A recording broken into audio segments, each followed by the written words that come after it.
Hello students, you are welcome to the Smart Political World channel.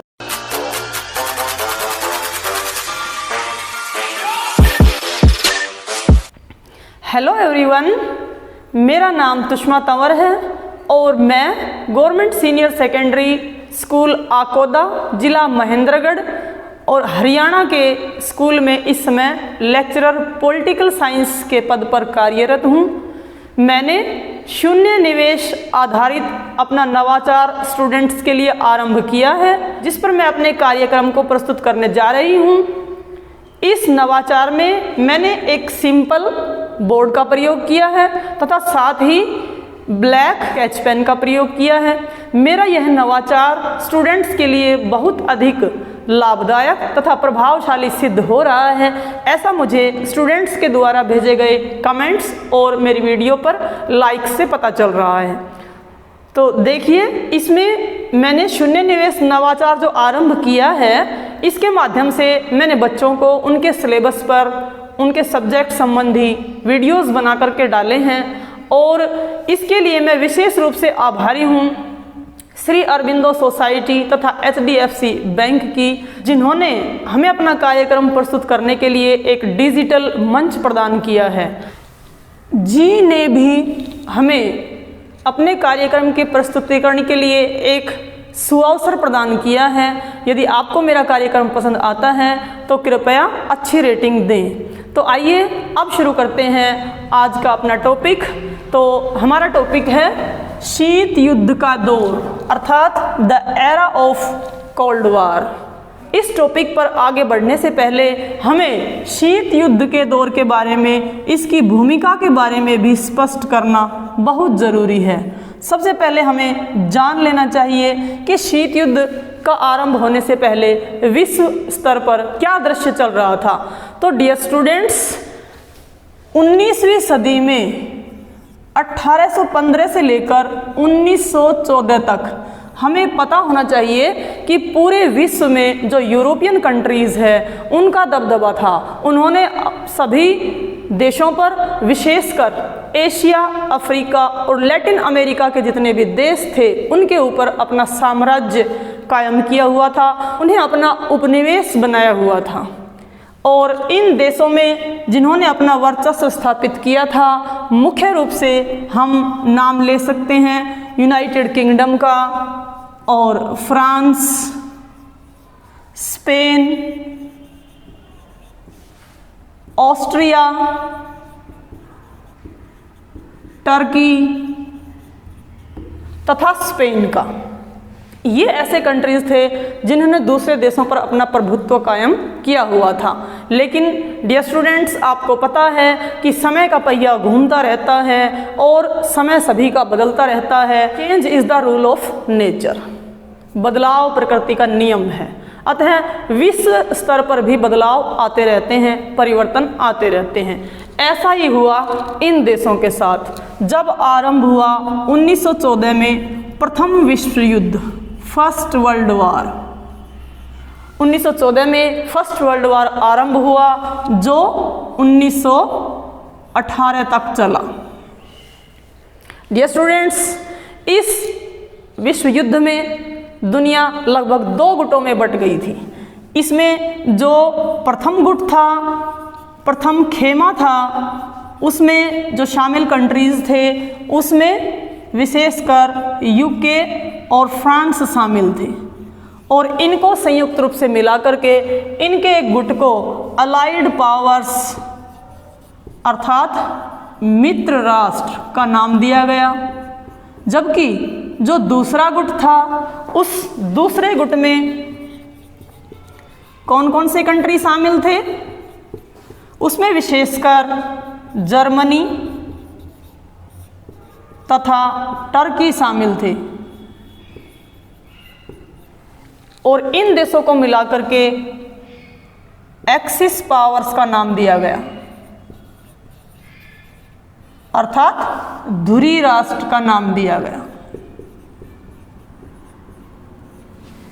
इस प्रथम विश्व युद्ध ने दुनिया में शांति को भंग कर दिया। इससे नेताओं को एक विशेष सीख मिली और इस समझौते के द्वारा इस युद्ध को समाप्त किया गया। उस समझौते को हमने राष्ट्र संघ नाम दिया। राष्ट्र संघ नाम की एक अंतर्राष्ट्रीय व्यवस्था 1920 में विश्व स्तर पर बनाई गई, जिसका कार्य था युद्धों को रोकना तथा विश्व में शांति की स्थापना करना, अर्थात विश्व के देशों के मध्य स्वस्थ संबंध कायम रखना। लेकिन डियर स्टूडेंट्स, आपको मालूम होना चाहिए कि राष्ट्र संघ अपने उद्देश्यों में केवल 20 साल तक ही सफल रहा। इन 20 सालों के दौरान तो इन दुनिया के कंट्रीज़ में शांति व्यवस्था कायम रही, लेकिन अंदर ही अंदर वो एक दूसरे के विरोधी बनते जा रहे थे। और 1939 में यह राष्ट्र संघ लीग ऑफ नेशंस उस समय असफल हो गया, जब 1939 में शुरू हुआ सेकेंड वर्ल्ड वॉर, अर्थात द्वितीय विश्व युद्ध। द्वितीय विश्व युद्ध 1939 से लेकर के 1945 तक चला और इस दौरान फिर से पूरा का पूरा विश्व दो खेमों में बंटता नजर आया। वही दो खेमे, प्रथम गुट जिसको एलाइड पावर्स कहते हैं तथा द्वितीय गुट जिसको धुरी राष्ट्र कहते हैं और एक्सिस पावर्स कहते हैं। अब की बार इसमें देशों की संख्या बढ़ गई थी, क्योंकि अब की बार जो एलाइड पावर्स थी उसके अंदर कुछ और देश भी शामिल हो गए थे। तो वो देश कौन कौन से थे? यूके, फ्रांस, अमेरिका तथा सोवियत संघ, रूस विशेषकर इसमें भागीदार थे। लेकिन दूसरी तरफ जो दूसरा गुट था, जो एक्सिस पावर्स थी, उसमें कौन कौन से देश शामिल थे? जर्मनी, जापान तथा इटली विशेषकर इस दूसरे गुट में शामिल थे। इससे पहले जब प्रथम विश्व युद्ध हुआ था, उस समय अमेरिका कुछ अलगाववाद की नीति पर चल रहा था तथा जापान एशिया प्रशांत क्षेत्र में अपना प्रभुत्व कायम करने में लगा हुआ था। तो ये जो है प्रथम विश्व युद्ध से दूर थे। लेकिन द्वितीय विश्व युद्ध के समय परिस्थितियां कुछ बदल गई थी और उसमें और बहुत सारे देश जो है इसमें शामिल हो गए थे। और द्वितीय विश्व युद्ध के आरंभ होने के पश्चात यह 1945 तक चलता रहा और 1945 में यह उस समय समाप्त हो गया जब संयुक्त राज्य अमेरिका ने जापान के 2 शहरों पर परमाणु हमला किया। इसमें संयुक्त राज्य अमेरिका ने जापान के हिरोशिमा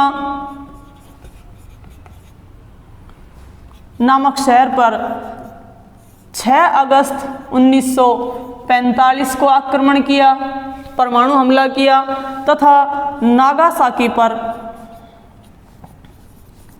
9 अगस्त 1945 को परमाणु आक्रमण किया और इन 2 परमाणु हमलों ने जापान की कमर तोड़ दी। परिणाम स्वरूप जापान ने आत्मसमर्पण कर दिया और इसके साथ ही द्वितीय विश्व युद्ध समाप्त हो गया। लेकिन द्वितीय विश्व युद्ध समाप्त जरूर हो गया, इसके साथ ही विश्व स्तर पर बहुत भारी परिवर्तन हुआ। इसमें जान माल की हानि के अलावा और बहुत से महत्वपूर्ण परिवर्तन हुए, जिनमें से एक सैन्यवाद को बढ़ावा देना, उग्र राष्ट्रवाद तथा बहुत सारे प्रभुत्व संपन्न राज्यों का उदय हुआ। इससे विश्व में एक नई व्यवस्था कायम हुई। लेकिन इसके साथ ही एक नए दौर का प्रारंभ भी हो गया और वो नया दौर था शीत युद्ध का दौर, एरा ऑफ कोल्ड वॉर। जैसा कि आपको इसके नाम से ही पता चल रहा है कि इसको शीत युद्ध क्यों कहते हैं, हम इसके बारे में भी चर्चा करेंगे। आइए अब देखते हैं कि शीत युद्ध का क्या अर्थ होता है। शीत युद्ध का अर्थ जानने से पहले हमें यह भी जानकारी होनी चाहिए कि सबसे पहले शीत युद्ध शब्द का प्रयोग किसने किया था। तो देखिए, अमेरिकी राजनेता श्री बर्नार्ड बारुच ने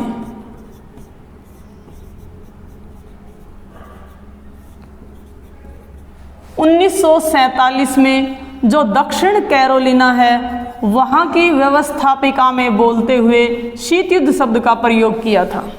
उन्होंने कहा था कि हमें भ्रम में नहीं रहना चाहिए, आज हम एक शीत युद्ध के मध्य हैं। लेकिन डियर स्टूडेंट्स, इस शीत युद्ध को लोकप्रिय बनाया प्रोफेसर वाल्टर लिपमैन ने।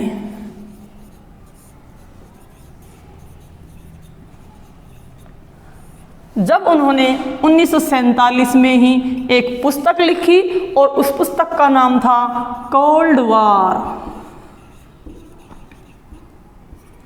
इस पुस्तक के अंदर वाल्टर लिपमैन ने संयुक्त राज्य अमेरिका और सोवियत संघ रूस के संबंधों में विस्तृत चर्चा की है। उन्होंने ये बताने का प्रयास किया है कि किस प्रकार इन दोनों महाशक्तियों में वैचारिक संघर्ष था तथा ये दोनों अपना वर्चस्व स्थापित करना चाह रही थी और इन्होंने एक दूसरे के विरुद्ध प्रचार प्रसार करने का कोई मौका हाथ से नहीं जाने दिया।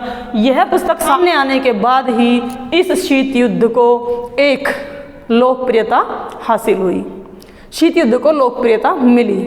अब हम देखते हैं कि शीत युद्ध का अर्थ क्या होता है।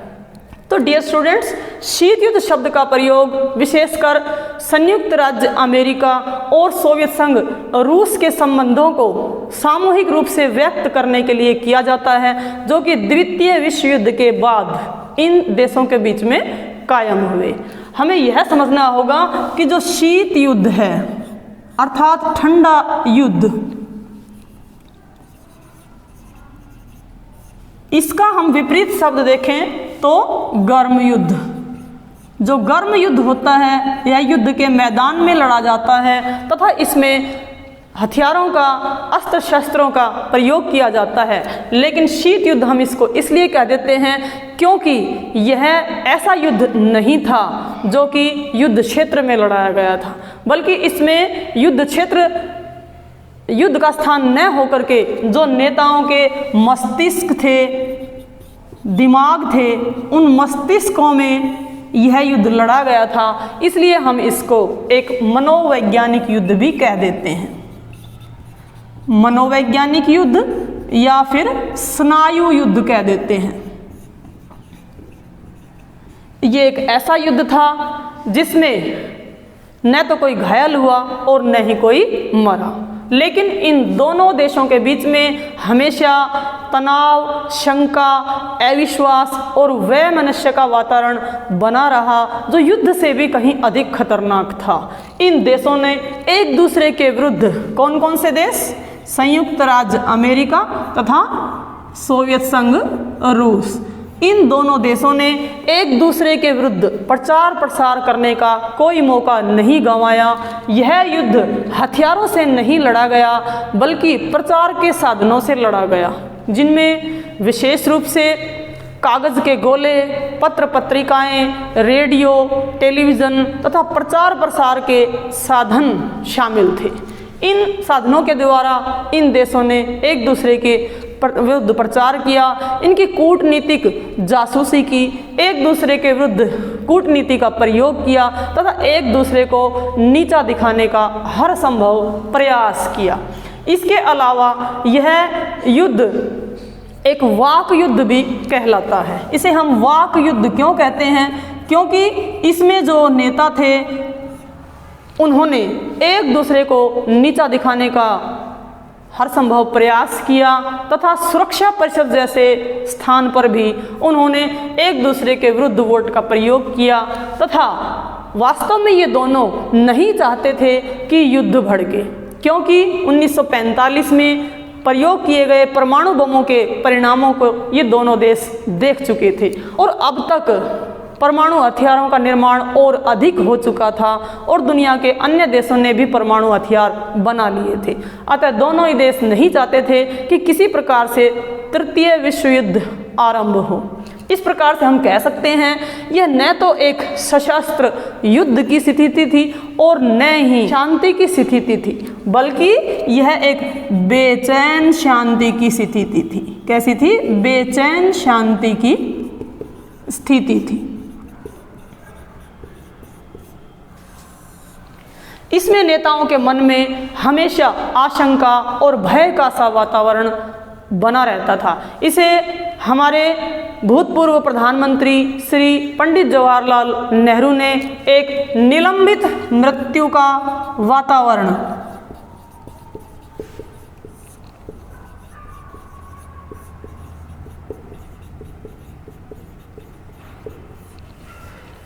निलंबित मृत्यु का वातावरण कहकर के संबोधित किया है। ऐसा है जैसे कि मौत की तलवार सर पर लटक रही है और किसी भी क्षण युद्ध भड़क सकता है। इस प्रकार नेताओं को और इन देशों के लोगों को एक मिनट भी चैन की स्थिति प्राप्त नहीं हो रही थी। इस प्रकार शीत युद्ध का मतलब आप सभी को समझ में आ गया होगा कि शीत युद्ध न तो पूर्णतः युद्ध की स्थिति थी और न ही शांति की स्थिति थी, बल्कि हमेशा एक युद्ध का सा वातावरण बना रहता था। तो यह था शीत युद्ध। अब हम देखते हैं शीत युद्ध के लक्षण एवं विशेषताओं के बारे में। लक्षण एवं विशेषताएं। देखिए, सबसे पहले विशेषता में देखें तो ये जो शीत युद्ध है यह एक वैचारिक संघर्ष था।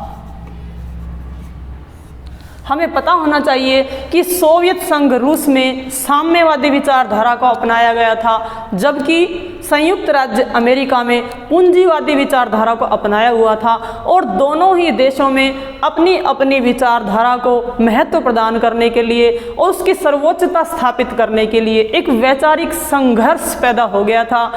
रूस चाहता था कि दुनिया के अधिकतर देशों में साम्यवादी शासन व्यवस्था लागू हो, जबकि अमेरिका चाहता था कि पूंजीवादी विचारधारा का अनुकरण होना चाहिए और उसकी विचारधारा को महत्व दिया जाना चाहिए।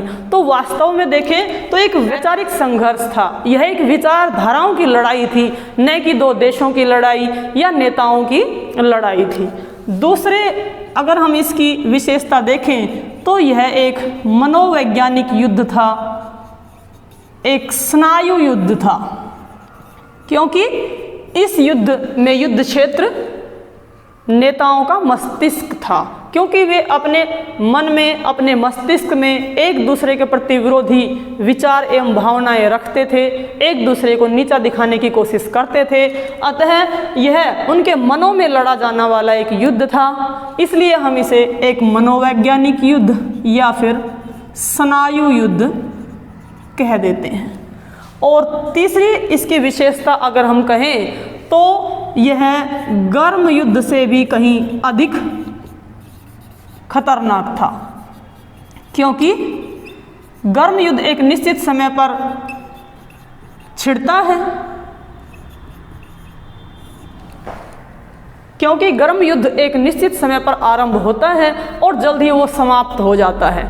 उसमें भय का वातावरण इतना लंबा नहीं चलता है। लेकिन शीत युद्ध में जो कि आरंभ हो गया 1945 से और वो जाकर के समाप्त हुआ 1989-90 में, तो इतने लंबे काल तक नेताओं के मन में एक भय का वातावरण बना रहा कि कहीं तृतीय विश्व युद्ध न छिड़ जाए और विश्व फिर से एक परमाणु युद्ध की चपेट में न आ जाए।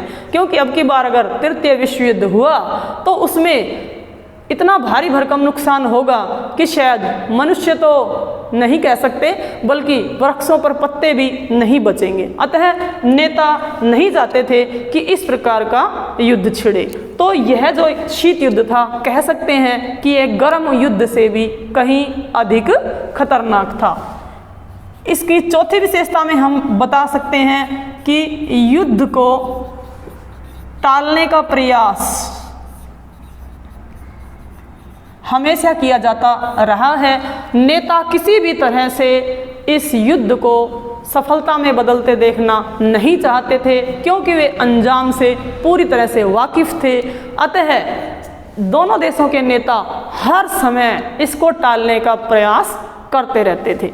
इसकी अगली विशेषता में हम कह सकते हैं कि यह एक वाक युद्ध था। इसमें कागज के गोलों, पत्र पत्रिकाओं, रेडियो, दूरदर्शन और प्रचार प्रसार के साधनों के माध्यम से यह युद्ध लड़ा जा रहा था, जिसमें नेता एक दूसरे के विरुद्ध प्रचार प्रसार करने में जुटे हुए थे। अगली विशेषता अगर हम इसकी देखें तो हम कह सकते हैं कि इसमें विरोधी प्रचार प्रसार किया जा रहा था। दोनों देशों के नेता एक दूसरे के विरुद्ध विरोधी प्रचार करने में जुटे हुए थे। वो एक दूसरे के विरुद्ध प्रचार करने का, एक दूसरे को नीचा दिखाने का एक भी मौका हाथ से नहीं गंवाना चाहते थे। अतः हम कह सकते हैं कि जो शीत युद्ध था उसमें ये सभी विशेषताएं, लक्षण हमको देखने के लिए मिलते हैं। साथ ही साथ एक अन्य विशेषता में हम कहें तो इसने सैन्य गुटों को भी बढ़ावा दिया है, क्योंकि अमेरिका और रूस दोनों चाहते थे कि दुनिया के अधिकतर देश उनके गुटों में शामिल हो, अतः उन्होंने सैन्य गुटों को भी बढ़ावा दिया है। तो इन लक्षणों के बाद हम देखते हैं कि शीत युद्ध जब आरंभ हो गया तो उसके बाद विश्व मंच पर क्या घटना घटी। शीत युद्ध के आरंभ होने के पश्चात विश्व पटल पर, विश्व मंच पर हुआ दो महाशक्तियों का उदय, rise of the two super powers. और ये दोनों महाशक्तियां कौन कौन थी? संयुक्त राज्य अमेरिका तथा सोवियत संघ रूस। हमें पता होना चाहिए कि संयुक्त राज्य अमेरिका इससे पहले प्रथम विश्व युद्ध में शामिल नहीं था, वो एक अलगाववाद की नीति पर चल रहा था। लेकिन जब 1941 में सोवियत संघ रूस पर, जर्मनी ने हमला कर दिया तथा संयुक्त राज्य अमेरिका के पर्ल हार्बर पर जापान ने आक्रमण कर दिया, उस समय ये दोनों देश भी जो कि आपस में विरोधी विचारधाराएं रखते थे, क्योंकि यूएसए में पूंजीवादी विचारधारा अपनाई गई थी, जबकि सोवियत संघ रूस में साम्यवादी विचारधारा अपनाई गई थी, जो कि एक दूसरे के पूर्णतः विरुद्ध थी। लेकिन दोनों ने द्वितीय विश्व युद्ध के समय हाथ मिला लिया, क्योंकि ये दोनों ही मिलकर के जो धुरी राष्ट्र हैं इनका विरोध करना चाहते थे। अतः विरोधी होते हुए भी वो दोनों मित्रता के संबंध में बंध गए और वो अलाइड पावर्स में शामिल हो गए। इस प्रकार हम देखते हैं कि इन दोनों में विरोधी विचारधारा होते हुए भी ये दोनों एक ही गुट में शामिल हो गए। लेकिन जब 1945 में अमेरिका ने जापान के हिरोशिमा और नागासाकी शहरों पर परमाणु आक्रमण किया तो उस समय यूएसएसआर की आंख खुल गई, क्योंकि अमेरिका ने अपने साथी देश को भी इसके बारे में भनक तक नहीं लगने दी कि उसने परमाणु बमों का आविष्कार कर लिया है। और इस बात को देख करके जो सोवियत संघ रूस है वो सख्त नाराज हो गया और वो युद्ध समाप्त होने के बाद अमेरिका के बिल्कुल विरुद्ध हो गया। अब द्वितीय विश्व युद्ध के समाप्त होने के बाद एक नया समझौता हुआ और एक नए अंतर्राष्ट्रीय संगठन की स्थापना की, जिसका नाम है यूएनओ, जिसकी स्थापना 24 अक्टूबर 1945 को की गई। और इसका भी मुख्य कार्य विश्व में शांति की स्थापना करना तथा युद्धों को रोकना था। लेकिन इन दोनों महाशक्तियों ने अपना अपना वर्चस्व स्थापित करने के लिए, अपने आप को विश्व में नेता साबित करने के लिए इन दोनों के बीच में होड़ मच गई और इनके बीच आरंभ हुआ एक शीत युद्ध। और शीत युद्ध इतना ज़्यादा बढ़ गया था कि एक बार फिर से पूरा विश्व दो गुटों में बंटता हुआ नजर आया था, क्योंकि इन दोनों देशों ने सैन्य संधियों को बढ़ावा दिया। यूएसए ने एक सैनिक गठबंधन किया नाटो, जो कि 1949 में बनाया गया। नाटो बनाते समय इसमें 15 सदस्य थे, लेकिन वर्तमान समय में इसके सदस्यों की संख्या 29 हो गई है। अमेरिका की तर्ज पर चलते हुए ही फिर यूएसएसआर ने भी अपना एक सैन्य संगठन बनाया और जिसका नाम है वार्सा पैक्ट। ये 1955 में बनाया गया और रूस ने बहुत सारे साम्यवादी देशों को और अपने मित्र देशों को इसमें शामिल किया। संयुक्त राज्य अमेरिका ने नाटो के साथ साथ सीटो और सेंटो नामक सैन्य संगठनों का भी निर्माण किया और दुनिया के अधिकतर देशों को अपने गुट में शामिल किया। कहते हैं कि इन दोनों देशों ने उस समय 60 राज्यों तथा 30 स्वतंत्र देशों के साथ सैन्य संधियां की। इस प्रकार हम देख सकते हैं कि दुनिया के अधिकतर देश इनके गुटों में शामिल हो चुके थे, क्योंकि हम अगर यूएनओ की बात करें तो यूएनओ में उस समय सदस्य संख्या केवल 59 थी, जो कि इनके संधि किए गए राज्यों की संख्या से काफ़ी कम थी। तो इस प्रकार हम कह सकते हैं कि इन दो महाशक्तियों के उदय के कारण विश्व फिर से एक बार फिर से दो गुटों में बंटता हुआ नजर आया, और जो है इस 1945 से लेकर के और 1955 तक के युग को हम सैन्य संधियों का युग कह करके पुकारते हैं, क्योंकि इसके दौरान अधिक से अधिक सैन्य संधियां की गई। इसके अलावा अब हम ये भी देखेंगे कि इस शीत युद्ध के कारण कौन कौन से थे। तो इसके कारणों को हम 3 भागों में बांटते हैं। सबसे पहला कारण तो इसके जो बेसिक कारण थे, जो मूल कारण थे, वो बताए जा सकते हैं।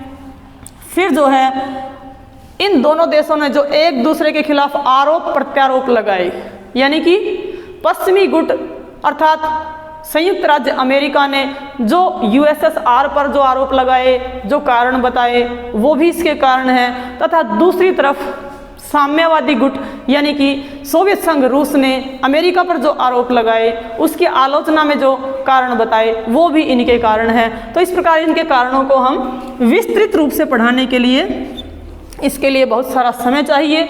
फिर इसका विश्व पर, शीत युद्ध का विश्व पर क्या प्रभाव पड़ा तथा शीत युद्ध के दायरे कौन कौन से हैं, यह देखते हुए कि कहीं वीडियो अधिक लंबी न हो जाए, तो शीत युद्ध के कारणों पर हम विस्तृत रूप से चर्चा करेंगे अपने अगले वीडियो में। साथ ही साथ इसके प्रभाव और शीत युद्ध के दायरे को भी समझाएंगे अपने अगले वीडियो में। और तब तक मैं उम्मीद करती हूँ कि ये लेसन आपको अच्छे से समझ में आया होगा। जल्द ही मिलते हैं नेक्स्ट वीडियो में। धन्यवाद।